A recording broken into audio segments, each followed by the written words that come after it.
Welcome to the Snug again, and a big welcome today to Matthew 11. Going to start a few days of questions all around the theme of what do we see?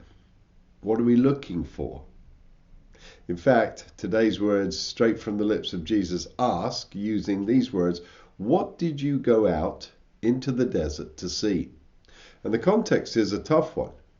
Jesus' cousin and his co-worker in the plan of God, John, he's in prison.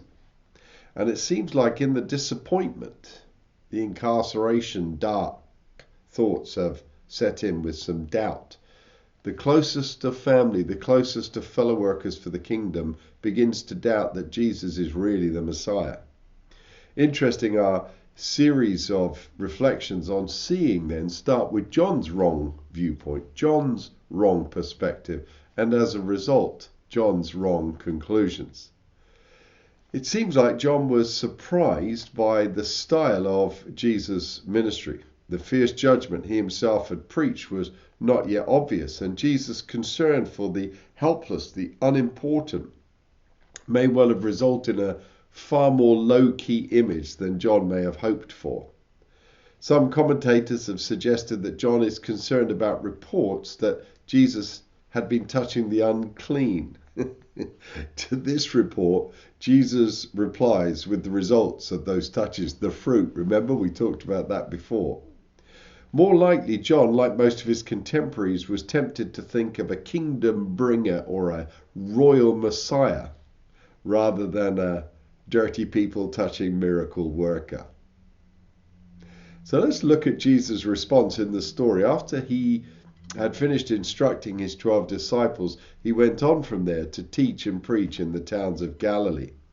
When John heard in prison what Christ was doing, he sent his disciples to ask him, "Are you the one who was to come, or should we expect someone else?" Jesus replied, "Go back and report to John what you hear and see. The blind receive sight, the lame walk, those who have leprosy are cured, the deaf hear, the dead are raised, the good news is preached to the poor. Blessed is the man who doesn't fall away on account of me." As John's disciples were leaving, Jesus began to speak to the crowd about John. So before he goes to talk to the crowd and challenge their attitudes, that's tomorrow by the way, he doesn't criticize John for his lack of faith or his evident doubt, but he tells John in terms of opening his eyes to things the way God sees them. Only Jesus can give us 20/20 vision in the Spirit or in the things of God. And that's what he does for John and for John's disciples. As we'll check out tomorrow, he also then goes on to show the onlookers their own faulty eyesight and shows them, opens their eyes as to who John was. But that's a story for tomorrow.